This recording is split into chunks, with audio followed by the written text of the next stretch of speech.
Hey there, tech enthusiasts. I'm Will, and today we are sharing our in-depth experience with the XPPen drawing display. Follow the guide and you will have it set up in minutes, so it's super beginner friendly. Using the X-Touch solution is quite a smooth experience. When it comes to touch protection and customization, palm rejection works well during detailed tasks. Comparing to standard tablets, the gesture responsiveness is on par or even better. In workflow integration, creating artwork with the different gestures is intuitive, and switching between touch and pen input is seamless, which really boosts productivity. The key difference between this and traditional tablets is the 15.6-inch 4K OLED screen. That's what caught our eyes in the first place.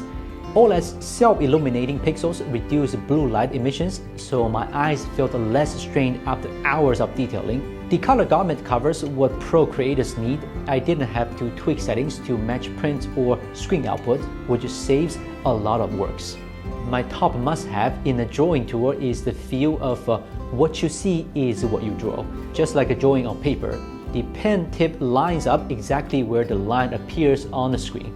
The Artist Ultra 16 comes with two pens of different thicknesses, the X3 Pro Smart Chip Stylus and X3 Pro Slim Stylus, which caters to different grip styles. For digital art, pressure sensitivity is key to nailing that traditional pen and paper feel. The X3 Pro's pressure is noticeably smoother. For example, when painting watercolor gradients, the shift between light swipes and firmer presses feels natural. Both pens are wireless and battery-free, no charging, just toss them in your pocket and go. A few design details really fit how artists work. The Artist Ultra 16 is a strong pick if you want paper-like comfort at home or in a studio.